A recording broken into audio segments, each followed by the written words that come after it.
The Assembly will now hear an address by His Excellency Muhammad Yunus, Chief Advisor of the Interim Government of the People's Republic of Bangladesh. I request protocol to escort His Excellency and invite him to address the Assembly.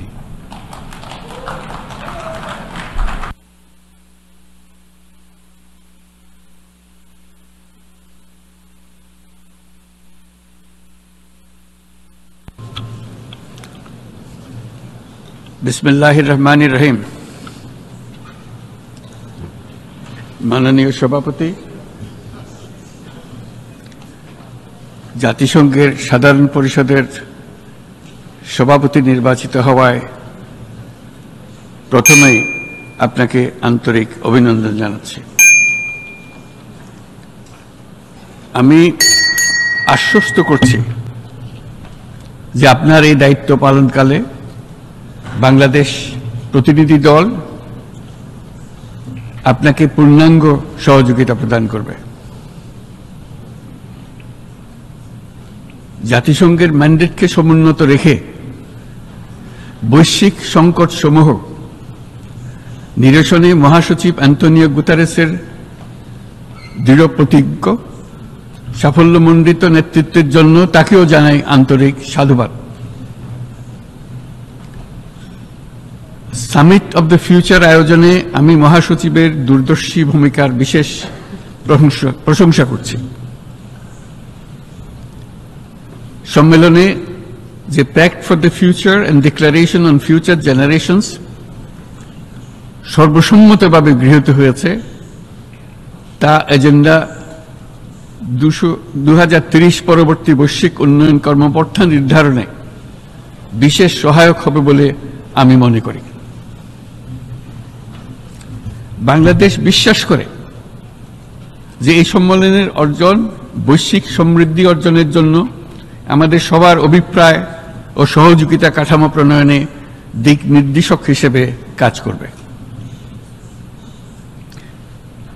এই July August মাসে বাংলাদেশে যে যুগান্তকারী পরিবর্তন সংগঠিত হয়েছে তার প্রেক্ষিতেই আজ আমি বিশ্ব সম্প্রদায়ের এই মহান সংসদে উপস্থিত হতে পেরেছি। আমাদের গণমানুষের, বিশেষ করে তরুণ সমাজের অফুরন্ত শক্তি আমাদের বিদ্যমান রাষ্ট্র কাঠামো ও প্রাতিষ্ঠানিক আয়োজনগুলো আমূল রূপান্তরের এক নতুন সম্ভাবনার দ্বার উন্মোচন করেছে। আমাদের ছাত্র ও যুব সমাজের আন্দোলন প্রথম দিকে মূলত ছিল বৈষম্য বিরোধী আন্দোলন, পর্যায়ক্রমে তা গণ আন্দোলনের রূপ নিয়েছে। এরপর সারা পৃথিবী অবাক বিস্ময়ে দেখেছে কিভাবে সমগ্র বাংলাদেশের মানুষ একনায়কতন্ত্র, নিপীড়ন, বৈষম্য, অবিচার ও দুর্নীতির বিরুদ্ধে রাজপথ ও সামাজিক যোগাযোগের মাধ্যমে দৃঢ়ভাবে রুখে দাঁড়িয়েছিল। আমাদের ছাত্র জনতা তাদের অদম্য সংকল্প ও প্রত্যয়ের মাধ্যমে একটি স্বৈরাচারী ও অগণতান্ত্রিক শাসন ব্যবস্থা থেকে আমাদের মুক্তি এনে দিয়েছে। তাদের এই সংকল্পের মধ্যেই আমাদের দেশের ভবিষ্যৎ নিহিত।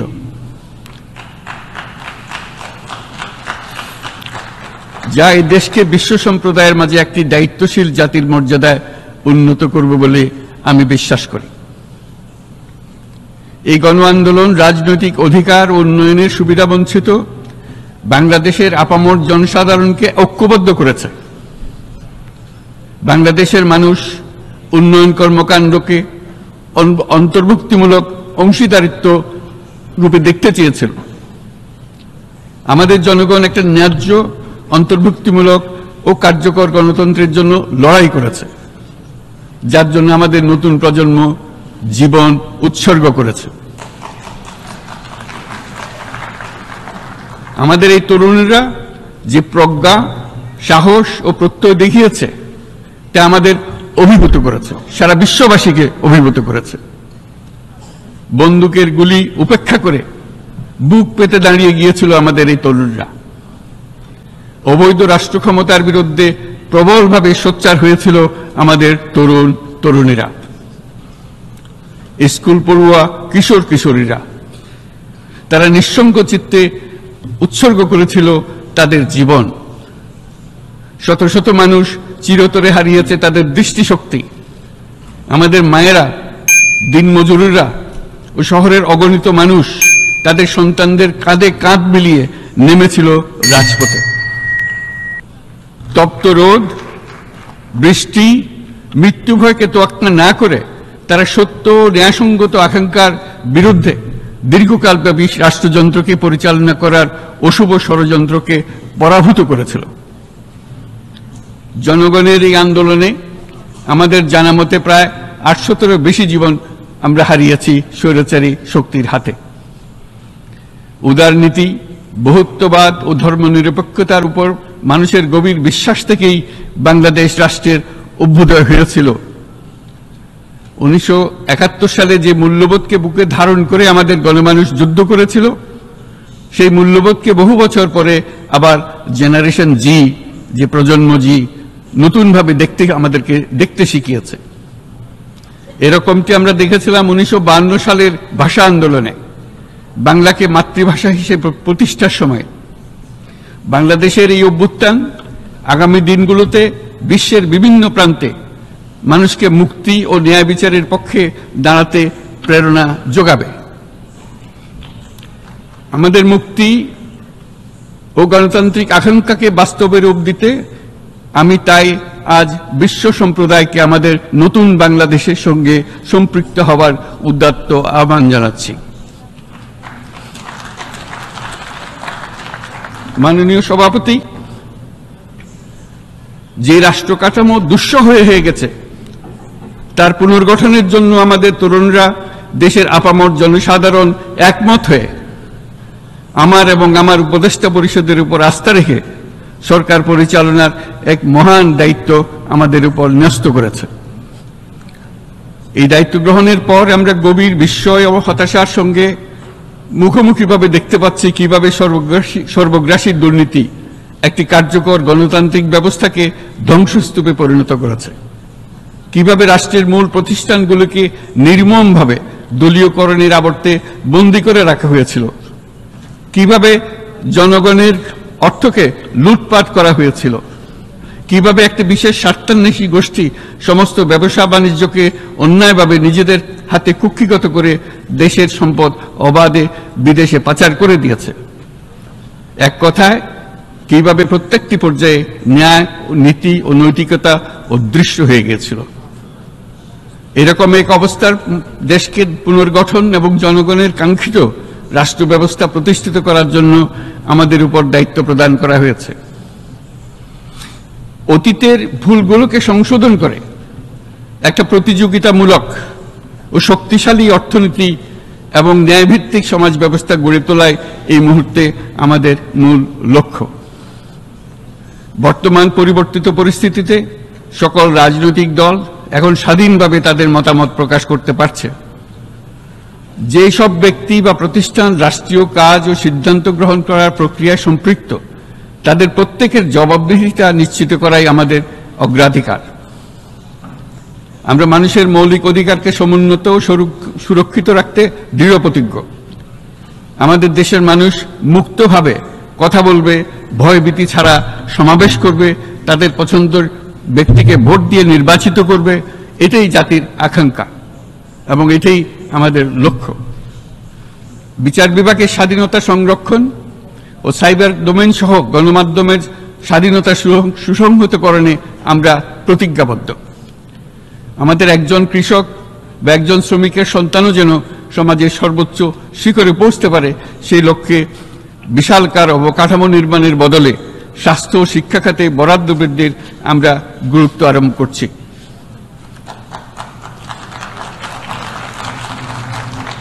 রাষ্ট্র ব্যবস্থার সকল পর্যায়ে সুশাসন ফিরিয়ে আনাই আমাদের অভীষ্ট। বাংলাদেশে যেসব আন্তর্জাতিক, আঞ্চলিক এবং দ্বিপাক্ষিক চুক্তির পক্ষভুক্ত, সেগুলো প্রতিপালনে আমাদের সরকার বদ্ধপরিকর। জাতিসংঘ সহ বহুপাক্ষিক বিশ্ব কাঠামোতে বাংলাদেশের সক্রিয় অংশগ্রহণ ও অবদান অব্যাহত থাকবে। পারস্পরিক শ্রদ্ধাবোধ, মর্যাদা ও স্বার্থরক্ষণের ভিত্তিতে বাংলাদেশ বিশ্বের সকল রাষ্ট্রের সাথে বন্ধুত্বপূর্ণ সম্পর্ক বজায় রাখবে। মাননীয় সভাপতি, গত 7 সপ্তাহের মধ্যে আমাদের সরকার বিভিন্ন গুরুত্বপূর্ণ পদক্ষেপ গ্রহণ করেছে। আমাদের অনুরোধে সাড়া দিয়ে জাতিসংঘের মানবাধিকার বিষয়ক হাই কমিশনার বাংলাদেশের গণ আন্দোলনকালে সংগঠিত মানবাধিকার লঙ্ঘনের বিষয়ে বিস্তৃত অনুসন্ধান এবং এইসব বিষয়ে ঘটনার পুনরাবৃত্তি রোধে পরামর্শ প্রদানের জন্য একটা ফ্যাক্ট ফাইন্ডিং কমিশন গঠন এবং তার কাজ শুরু করার জন্য দ্রুত বাংলাদেশে পাঠিয়ে দিয়েছে। আমি তাকে বাংলাদেশের পক্ষ থেকে অশেষ ধন্যবাদ জানাচ্ছি। দায়িত্বভার গ্রহণের 2 সপ্তাহের মধ্যে আমরা গুম প্রতিরোধে যে আন্তর্জাতিক কনভেনশন রয়েছে তাতে যোগদান করেছি।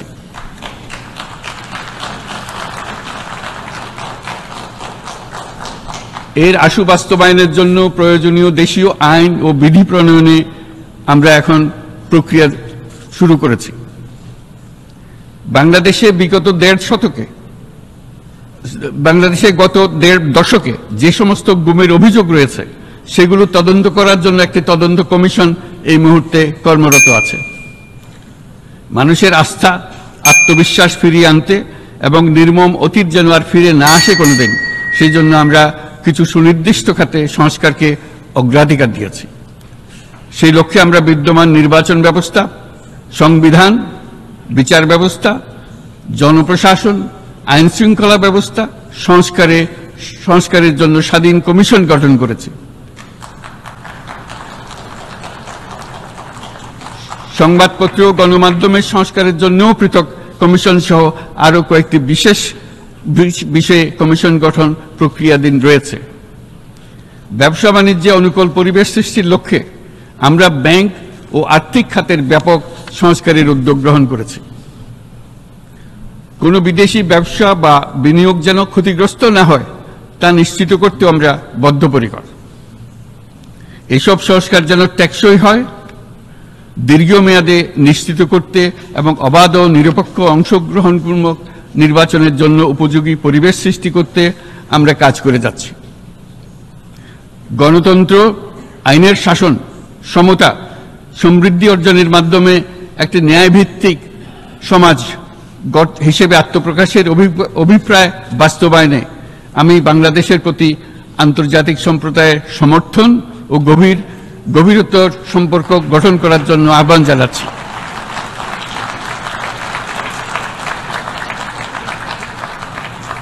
মাননীয় সভাপতি, বাংলাদেশ মনে করে যে শান্তি রক্ষা ও সংঘাত মোকাবেলা জনগণের সমৃদ্ধি নিশ্চিত করার মূল চালিকা শক্তি। সাম্প্রতিক বিপ্লবকালে আমাদের ইতিহাসের সবচেয়ে কঠিনতম সময়ে জনগণের মুক্তির আকাঙ্ক্ষা পূরণে তাদের পাশে দৃঢ়ভাবে দাঁড়িয়ে আমাদের সাহসী সশস্ত্র বাহিনী সমূহ আরও একবার শান্তির প্রতি তাদের অঙ্গীকার প্রমাণ করেছে।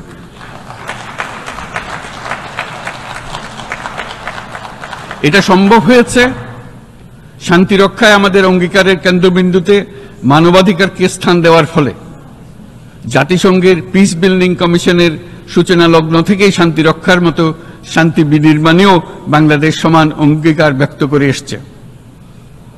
আমাদের দিনগুলোতে আমরা জাতিসংঘের শান্তি রক্ষা কার্যক্রমে আমাদের মূল্যবোধ ভিত্তিক অবদানের ধারাবাহিকতা রক্ষা, সমুন্নত ও প্রসারিত করতে বদ্ধপরিকর। জাতিসংঘের শান্তি রক্ষা কার্যক্রমে অবদানকারী তৃতীয় বৃহত্তম রাষ্ট্র হিসেবে বাংলাদেশ এখন পর্যন্ত 43টি দেশে 63টি মিশনে শান্তিরক্ষী প্রেরণ করেছে।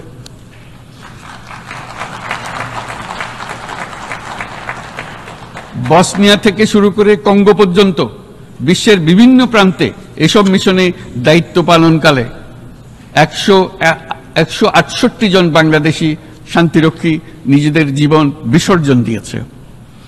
আমরা আশা করি যে কোনো অবস্থায় নানা প্রতিকূলতা সত্ত্বেও জাতিসংঘের ভবিষ্যৎ শান্তিরক্ষী কার্যক্রমগুলোতে বাংলাদেশের প্রতিরক্ষা বাহিনীর সদস্যরা একইভাবে অবদান রাখার সুযোগ পাবে।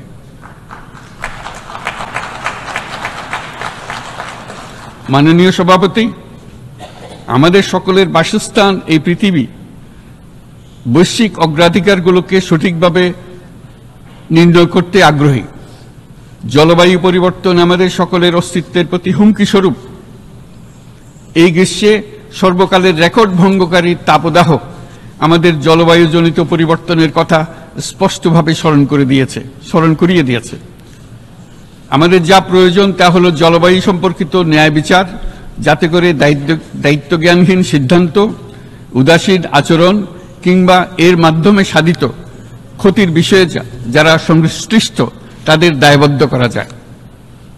জলবায়ু পরিবর্তনজনিত দীর্ঘমেয়াদী প্রভাবগুলো অপূরণীয় ক্ষতির কারণ হয়ে দাঁড়িয়েছে।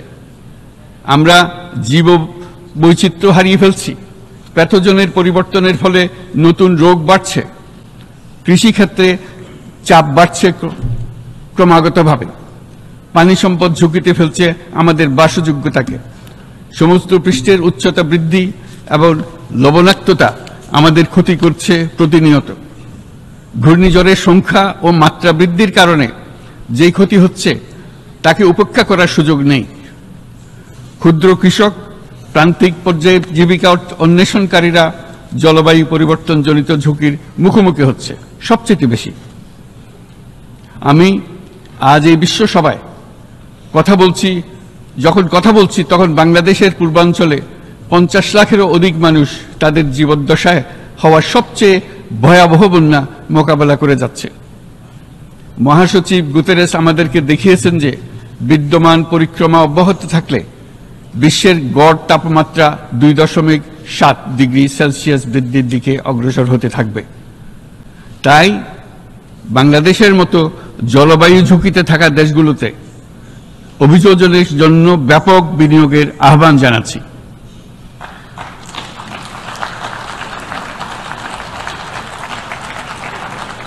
এছাড়াও উদ্ভাবনী শক্তির প্রয়োগ, অতিরিক্ত অর্থায়নের মাধ্যমে লস এন্ড ড্যামেজ ফান্ডকে কার্যকর করার আমাদের জন্য অত্যন্ত গুরুত্বপূর্ণ।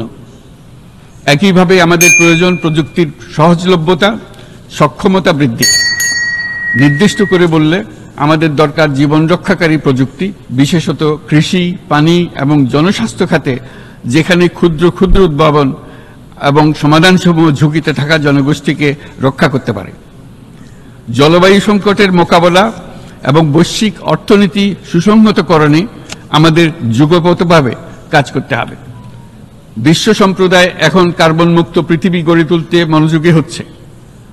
বিশ্বের অধিকাংশ মানুষকে এই ধরনের পরিবর্তনের সুফলভোগী করতে হলে নেট জিরো পৃথিবীর দিকে আমাদেরকে অগ্রসর হতে হবে। বাংলাদেশের মতো দেশগুলোকে সাথে নিয়ে যেতে হবে। তা না হলে পারস্পরিক দায়িত্ববোধের মাধ্যমে পারস্পরিক সমৃদ্ধি অর্জনে আমাদের সার্বজনীন অঙ্গীকার পূরণে পিছিয়ে পড়ব আমরা। এই ক্ষেত্রে আমি বিশ্বাস করি সমগ্র বিশ্ব একসাথে 3-0 লক্ষ্য অর্জনের ধারণা বিবেচনা করে দেখতে পারে, যার মাধ্যমে আমরা শূন্য দারিদ্র্য, শূন্য বেকারত্ব এবং শূন্য নেট কার্বন নিঃসরণ অর্জন করতে পারি। যেখানে পৃথিবীর প্রতিটি তরুণ তরুণী চাকরি প্রার্থী না হয়ে বরং উদ্যোক্তা হিসেবে নিজেকে প্রতিষ্ঠিত করার সুযোগ পাবে। তারা যেন এই সম্পদের সীমাবদ্ধতা সত্ত্বেও নিজ নিজ সৃজনশীলতার বিকাশ করতে পারে, যেখানে একটি ব্যবসায়িক উদ্যোগ সামাজিক সুফল, অর্থনৈতিক মুনাফা এবং প্রকৃতির প্রতি দায়িত্বশীলতার মধ্যে একটি চমৎকার ভারসাম্য আনতে পারে, যেখানে সামাজিক ব্যবসার মাধ্যমে যে কোনো ব্যক্তি ভোগবাদী জীবনধারা থেকে উত্তরণ করে সামাজিক ও অর্থনৈতিক পরিবর্তনের সৃজনশীল শক্তি হিসেবে নিজেকে প্রতিষ্ঠিত করতে পারে।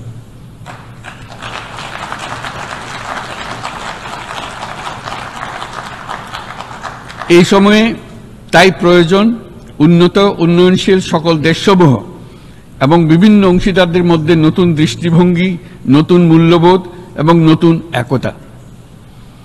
সামগ্রিকভাবে এই লক্ষ্য অর্জনে জাতিসংঘ ব্যবস্থা, জাতীয় আঞ্চলিক পর্যায়ে সরকারসমূহ, সকল ব্যবসা প্রতিষ্ঠান, বেসরকারি অংশীজন এবং দাতব্য সংস্থাগুলোকে একসঙ্গে কাজ করতে হবে। আমাদের অর্থনৈতিক কাঠামোতে সামাজিক ব্যবসাকে স্থান দিলেই নিচের অর্ধেকাংশ মানুষের জীবনে তা বিরাট পরিবর্তন আনতে পারে।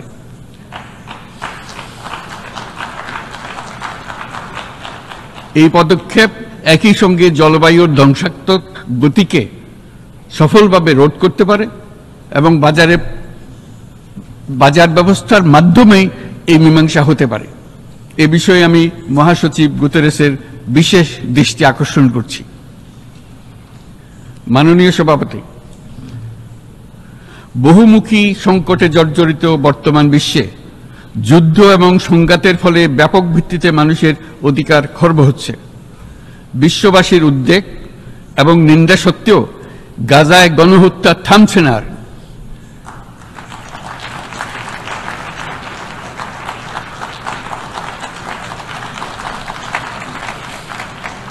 ফিলিস্তিনের মতো বিদ্যমান বাস্তবতা কেবল আরব কিংবা মুসলমানদের জন্যই উদ্বেগজনক নয়, বরং তা সমগ্র মানব জাতির জন্যই উদ্বেগের বিষয়।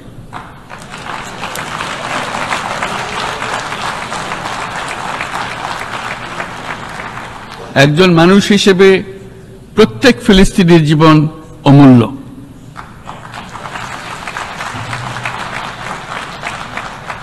ফিলিস্তিনের জনগণের বিরুদ্ধে যে মানবতা বিরোধী অপরাধ হচ্ছে তার জন্য সংশ্লিষ্ট সকলকে দায়বদ্ধ করতে হবে।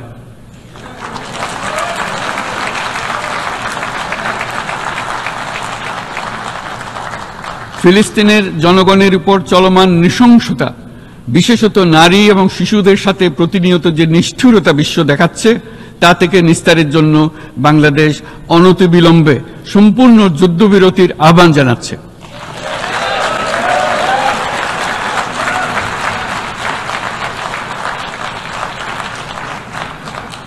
দ্বিরাষ্ট্রভিত্তিক সমাধানেই মধ্যপ্রাচ্যে টেকসই শান্তি আনতে পারবে।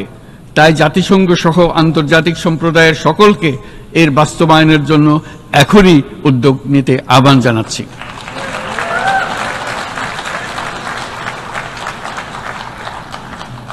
গত 2.5 বছর ধরে ইউক্রেনে চলমান যুদ্ধে বহু মানুষ প্রাণ হারিয়েছে। এই যুদ্ধের প্রভাব সর্বব্যাপী, এমনকি বাংলাদেশের অর্থনীতিতেও এর নেতিবাচক প্রভাব আমরা অনুভব করছি। আমরা তাই উভয় পক্ষকে সংলাপে বসে বিরোধ নিরসনের মাধ্যমে যুদ্ধের অবসান ঘটানোর আহ্বান জানাচ্ছি। মাননীয় সভাপতি, বাংলাদেশ গত 7 বছর যাবৎ মিয়ানমার হতে আগত 12 লাখেরও বেশি রোহিঙ্গাদের মানবিক কারণে আশ্রয় দিয়ে আসছে। এর ফলে আমরা বিরাট সামাজিক, অর্থনৈতিক, পরিবেশগত ক্ষতির সম্মুখীন হচ্ছি। মিয়ানমারের অভ্যন্তরীণ সমস্যা থেকে সৃষ্ট এই সংকট বাংলাদেশ ও আমাদের অঞ্চলের জন্য প্রথাগত ও অপ্রথাগত উভয় ধরনের নিরাপত্তা ঝুঁকির কারণ হয়ে দাঁড়িয়েছে। মিয়ানমার থেকে বাংলাদেশে বলপূর্বক বাস্তুচ্যুত রোহিঙ্গাদের সহায়তা করতে আমরা অঙ্গীকারবদ্ধ। আমরা রোহিঙ্গাদের জন্য মানবিক সহায়তা কার্যক্রম চালু রাখা এবং তাদের টেকসই প্রত্যাবর্তন নিশ্চিত করার উদ্দেশ্যে আন্তর্জাতিক সম্প্রদায়ের পর্যাপ্ত সহায়তা অব্যাহত রাখার আহ্বান জানাচ্ছি। রোহিঙ্গাদের সাথে সংগঠিত হওয়া ব্যাপক ভিত্তিক মানবাধিকার লঙ্ঘনের জন্য আন্তর্জাতিক বিচার আদালত এবং আন্তর্জাতিক অপরাধ আদালতে চলমান বিচার প্রক্রিয়ার মাধ্যমে ন্যায় বিচার নিশ্চিত করাও সমানভাবে গুরুত্বপূর্ণ। রোহিঙ্গারা যাতে নিজ দেশে স্বাধীন এবং মর্যাদাপূর্ণ জীবনযাপন করতে পারে, সেই লক্ষ্যে অনুকূল পরিবেশ তৈরিতে জাতিসংঘ অন্যান্য আন্তর্জাতিক প্রতিষ্ঠানের ধারাবাহিক প্রচেষ্টার প্রশংসা দাবিদার। এই লক্ষ্যে রোহিঙ্গারা যাতে পর্যাপ্ত নিরাপত্তা ও অধিকার নিশ্চিত করে তাদের নিজ ভূমি রাখাইনে ফিরে যেতে পারে, তার পথ সুগম করা অত্যন্ত দরকার। মিয়ানমারে প্রতিনিয়ত পরিবর্তনশীল অবস্থা বিবেচনায় রেখে বাংলাদেশ আন্তর্জাতিক সম্প্রদায়ের সাথে একযোগে রোহিঙ্গাদের নিজ দেশে মর্যাদাপূর্ণ টেকসই প্রত্যাবর্তনের জন্য পরিবেশ সৃষ্টিতে কাজ করতে প্রস্তুত।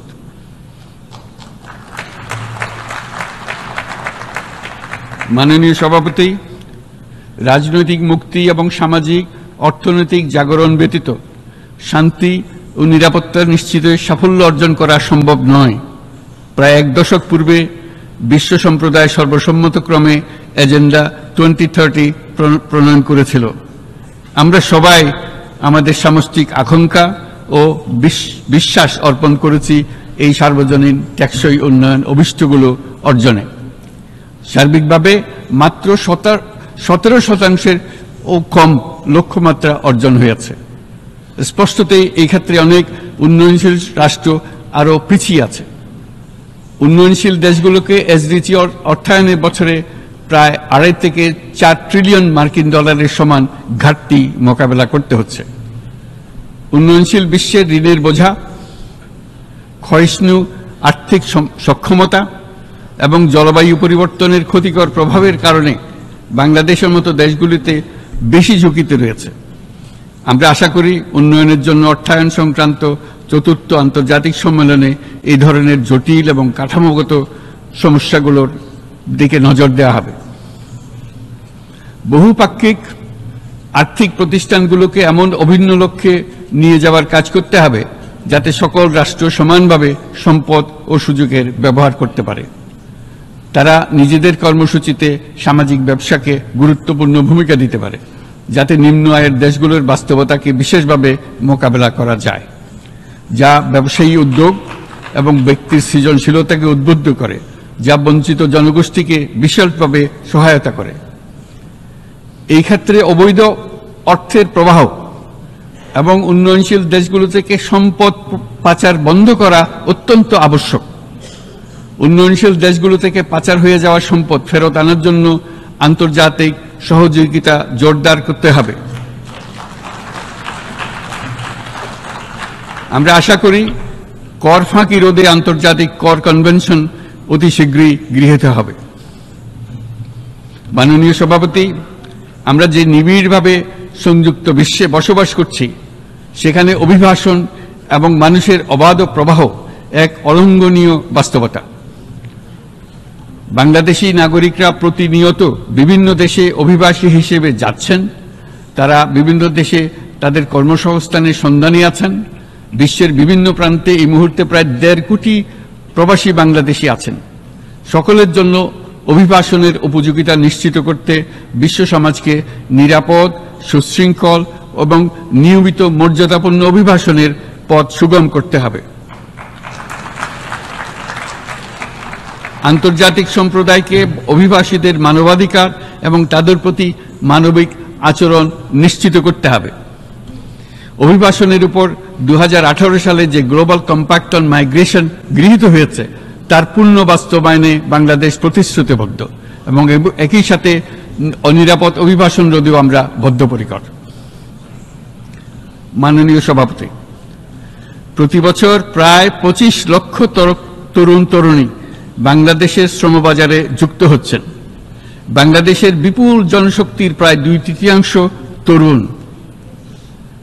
এই জনশক্তিকে বর্তমান ও আগামীর জন্য গড়ে তোলা বাংলাদেশের জন্য একটা বড় চ্যালেঞ্জ। ক্রমপরিবর্তনশীল কর্মজগতে একজন তরুণকে প্রতিনিয়ত নতুন দক্ষতা অর্জন করতে হয়।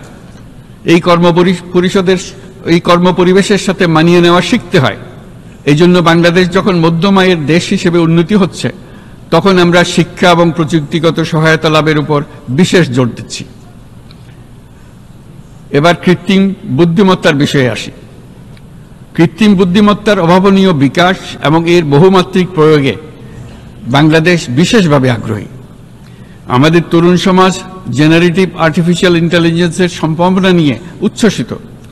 একজন বিশ্ব নাগরিক হিসেবে তারাও চায় নতুন পৃথিবীতে নিয়োজিত হতে, কর্মক্ষম হিসেবে নিজেকে গড়ে তুলতে।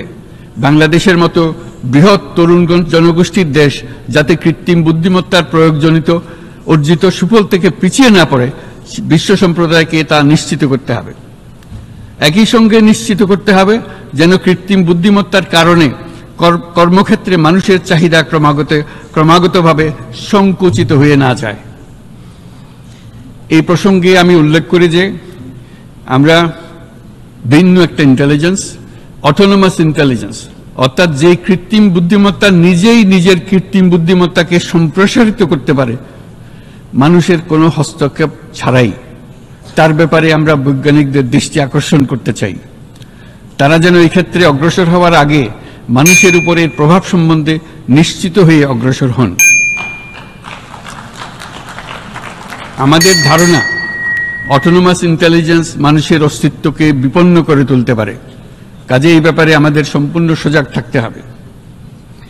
মাননীয় সভাপতি, আমাদের আসলে দরকার নতুন ধরনের সহযোগিতা কাঠামো, যেখানে বৈশ্বিক ব্যবসা ও জ্ঞানের অধিকারী গোষ্ঠী মানুষের চাহিদাগুলোকে যথাযথভাবে অনুধাবন করবে।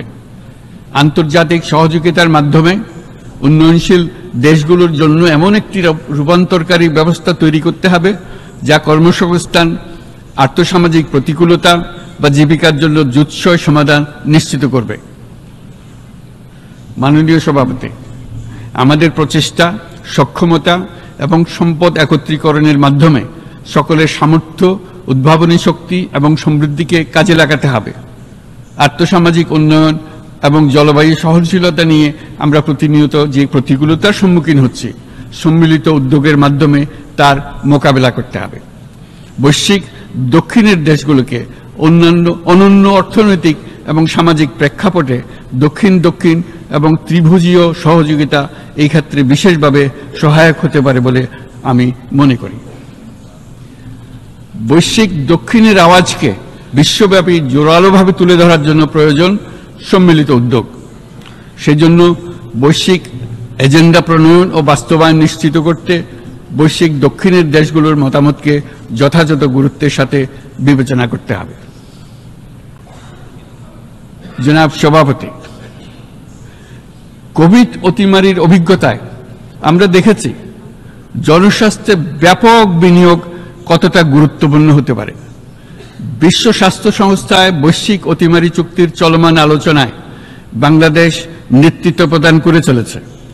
আমরা চাই কার্যকর আন্তর্জাতিক সহযোগিতা, জনস্বাস্থ্য ব্যবস্থায় অর্থায়ন, প্রযুক্তি হস্তান্তর, গবেষণা ও উন্নয়ন, ভ্যাকসিন থেরাপিউটিক্সের উৎপাদন, বহুমুখীকরণ এবং সকল ভ্যাকসিনকে মেধাস্বত্ব অধিকার মুক্ত ঘোষণা করার ব্যাপারে ঐক্যমত্য গঠন। অসংক্রামক রোগসমূহের বিরুদ্ধে লড়াইয়ে এই বিষয়গুলি অত্যন্ত গুরুত্বপূর্ণ। জনাব সভাপতি, এবছর আমরা জাতিসংঘের সাথে বাংলাদেশের অংশীদারিত্বের সুবর্ণ জয়ন্তী উদযাপন করছি। গত 50 বছর ছিল আমাদের জন্য একটা পারস্পরিক শিক্ষণীয় সম্মিলিত যাত্রা। সীমিত উপায়ে বাংলাদেশ বৈশ্বিক শান্তি ও নিরাপত্তা, ন্যায়, সমতা, মানবাধিকার প্রতিষ্ঠায় ধারাবাহিকভাবে অবদান রেখে আসছে। আমাদের সমন্বিত প্রয়াসের পেছনে আছে সত্যিকার অর্থে একটি নিয়মভিত্তিক বৈশ্বিক ব্যবস্থা গড়ে তোলা। এই প্রসঙ্গে উদাহরণ হিসেবে আমি স্মরণ করছি 1999 সালে জাতিসংঘ সাধারণ পরিষদে ক্ষুদ্র ঋণের উপর গৃহীত রেজুলেশনের কথা। সেই সময় জাতিসংঘ 2005 সালকে ইয়ার অফ মাইক্রোক্রেডিট ঘোষণা করেছিল, যার ফলে ক্ষুদ্র ঋণ বিশ্বব্যাপী সম্প্রসারিত হবার সুযোগ পেয়েছিল। একই সময়ে বাংলাদেশের উদ্যোগে গঠিত হয়েছিল ফ্রেন্ডস অব মাইক্রোক্রেডিট। 2001 সাল থেকে সাধারণ পরিষদে কালচার অফ পিস সংক্রান্ত বাৎসরিক যে রেজলিউশন গৃহীত হয়ে আসছে, বা নিরাপত্তা পরিষদে নারী, শান্তি ও নিরাপত্তা সংক্রান্ত যে 1325 নম্বর রেজলিউশন গৃহীত হয়েছিল, তা বাংলাদেশের বিশ্বজনীন উদ্যোগগুলোর প্রতিফলন এবং অবদান। মাননীয় সভাপতি, আজ এই মহান বিশ্বসভায় বিশ্ব নেতৃবৃন্দের উপস্থিতিতে প্রতিধ্বনিত হচ্ছে শান্তি, নিরাপত্তা, ন্যায় বিচার প্রতিষ্ঠা এবং সম্পদের সুষম বন্টনের মাধ্যমে সকলের অন্তর্ভুক্তি নিশ্চিত করার আহ্বান। সদস্য রাষ্ট্র হিসেবে আমাদের প্রত্যেককে আজ গভীরভাবে অনুধাবন করতে হবে কিভাবে আমরা নারী, পুরুষ সকলের জন্য ও আগামীর দিনগুলোতে উদ্যোক্তা হবার সমান সুযোগ সৃষ্টি এবং তাদের ক্ষমতায়ন নিশ্চিত করতে পারি। সকল বৈশ্বিক সমস্যার সমাধানের জন্য আমাদের সবার হাতে যথেষ্ট সক্ষমতা, সম্পদ এবং উপায় রয়েছে। আসুন আমরা জাতীয় বা আন্তর্জাতিক যেসব প্রতিশ্রুতি দিয়েছি তা বাস্তবায়ন করি এবং অর্থনৈতিক ক্ষেত্রে সামাজিক ব্যবসার ধারণা প্রতিষ্ঠিত করে সকল প্রকার বৈষম্য ও অসমতার অবসানে ঐক্যবদ্ধভাবে আমরা কাজ করি। বাংলাদেশের তরুণরা প্রমাণ করেছে যে মানুষের স্বাধীনতা, মর্যাদা ও অধিকার সমুন্নত রাখার অভিপ্রায় কোনো উচ্চাভিলাষ নয়, বরং এটা সকলের নিশ্চিত প্রাপ্য। আজ এই মহান সমাবেশে আপনাদের উপস্থিতিতে শান্তি, সমৃদ্ধি ও ন্যায় বিচার নিশ্চিত করতে আন্তর্জাতিক, আঞ্চলিক এবং জাতীয় পর্যায়ে বাংলাদেশে তার ভূমিকাকে ক্রমাগতভাবে জোরদার করার নিশ্চয়তা দিচ্ছে। আজ আপনাদের সবাইকে শুভেচ্ছা জানাচ্ছি, ধন্যবাদ জানাচ্ছি। Thank you.